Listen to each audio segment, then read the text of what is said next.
and thank you for watching this recorded workshop from the StAAR Center. To make the most out of this recording, follow along with the activities.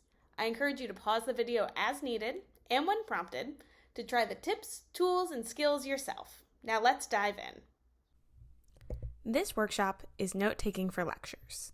My name is Julie Gagliardi, and I'm an academic coach at the StAAR Center. Today we're going to chat about different note-taking strategies. In this workshop, we will establish strategies for effective note-taking, develop a personal organization system for notes, identify previewing techniques to structure your notes, highlight the most salient information in a lecture, and implement a new note-taking method. During today's workshop, I'm going to ask you to actively take notes. This is the perfect time to practice. Let's start by queuing up your note-taking method. What does that look like right now? What is one part of your method that works well for you? What's one part of your method that's missing or doesn't work well for you that you want to improve?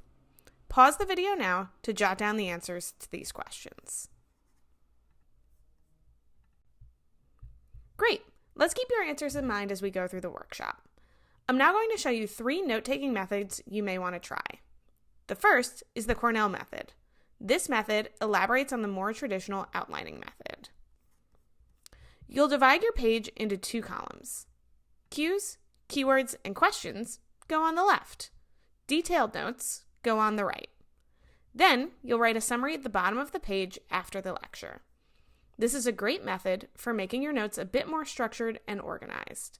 By pulling out keywords on the left, you're creating an index for your notes. It also makes your notes easy to review and study. You can use the cues on the left as prompts, cover up the details on the right, and quiz yourself. Writing a summary encourages your brain to ask, what did I learn today? The next method is the trifold method. For this system, you'll divide the page into 3 columns. Generally, you'll have concepts, key ideas, and themes on the left. Details, dates, definitions are in the middle, and questions, connections, and reactions are on the right. Information flows from general to more specific action items.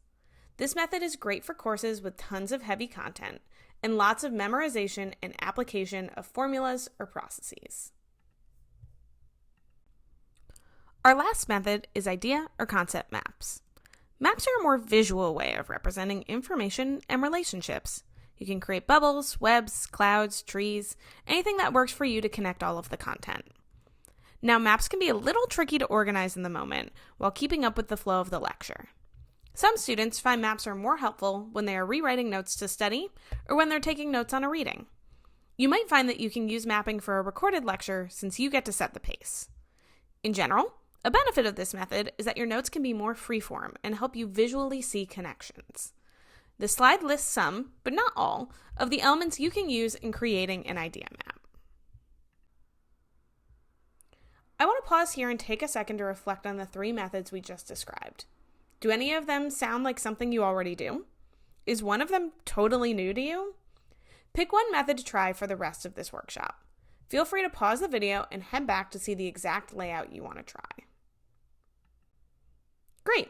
Now that you've chosen a new method to try, let's take a look at some other note-taking strategies. Taking notes during a lecture can be tough. You need to find a balance between getting down the information you need without writing every little thing. Here are some strategies to help you write quickly so you can focus on content and synthesize what you are learning. Abbreviations and shorthand are a great way to process information without spending unnecessary time writing things out. The most important thing is that your abbreviations make sense to you. Look for words that you write repeatedly. Those are great candidates for abbreviation. For example, maybe you're in a class about the Byzantine Empire. In this class, you're probably writing Byzantine Empire over and over again. It's too long and too hard to spell. For the rest of the semester, maybe you decide to make BE mean Byzantine Empire. You can also convey meaning visually.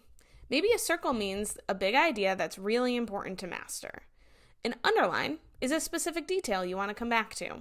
A question mark is something confusing, and a star is something you want to research in more detail. If you're working off slides, you can write Slide 23, Krebs cycle, and that would be enough to know where to find more information. If you're working off a recorded lecture, you could write 23 minutes, 10 seconds, example of Krebs cycle, and that might be enough. Lastly, you want to set yourself up for optimal focus and attention. You want to sit in the front, both physically and virtually. If you're in front of a lecture hall, you can see the board and slides. You can hear the professor and make eye contact. You aren't distracted by the laptop screens or snacks of people sitting in front of you. The same idea applies for virtual classes. Try using the full screen view so you aren't tempted to click into another window. Wear headphones so you can hear better and tune out background noise. Clear off your workspace and try facing away from the window or TV. You may even need to face a wall and put your phone away. If you can't fully separate from your phone, slide it behind your laptop so you can't see if it lights up and it's not directly in reach. So let's practice. Decide how you want to abbreviate note-taking for the rest of this workshop. Then, take a minute to make any adjustments you need to sit in front for this virtual workshop. What do you need to do to create a front of the classroom feel? Pause the video now and do these things. Welcome back. It's common to feel overwhelmed by all the information coming at you during a lecture.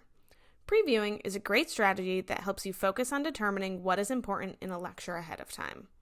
This strategy helps for longer lectures, as well as in classes where your professor is teaching at what feels like a rapid pace. With a little previewing, you can give yourself a bit of a roadmap to guide and focus your note-taking. Most syllabi will have at least a lecture topic listed for that day. What do you already know about the topic? What questions do you have about this going into class? What about the previous lecture? Where did you leave off? Remind yourself briefly what you learned last time. Or maybe your readings serve as a preview of what's to come in class. If you did the reading a few days ago, look back over your notes and remind yourself what you learned and what questions you have. Finally, if your professor posts slides in advance of a lecture, take a few minutes to preview them. If your courses post content about the upcoming class ahead of time, like pre-recorded lectures, discussion post topics, and assigned readings, previewing is a good skill to come back to. What's the theme this week? And what's my focus this week? What do I need to know or be able to do at the end of the week? Setting your own goals for lecture and note-taking can also help to focus your attention. Again, if you struggle to pay attention during lecture or feel flooded by too much information, setting goals can help you to refocus. As a general rule for all note-takers, when you write something down, it should be because you have found the answer to a question, not because someone said something out loud. Think about these questions as possible guides. Is this a great example that helps me understand and apply what I've learned? How will I be assessed on this information? Will it be on an upcoming unit exam or related to an upcoming essay topic? Think big picture. How does it relate back to the course learning objectives? Or in the micro, how does it relate to the topic of the lecture? What type of information do I need to learn in lectures for this class? Exact definitions or formulas? The significance of concepts or themes? Why is this information important? The questions you are answering might vary from class to class. You'll get a feel for this as you go along. If it remains unclear to you, this is a great question to pose during office hours. An issue many students have is feeling like they may miss something during a lecture. If you're in a live lecture, mark things you feel like you missed in your notes and keep moving. Don't get stuck and fall further behind. You can fill it in later. If your professor allows questions during a lecture, go ahead and ask them to pause or repeat information. It shows the professor that you're engaged and listening. How would they know that you have questions otherwise? Most likely, other students feel the same way and will be so grateful you spoke up.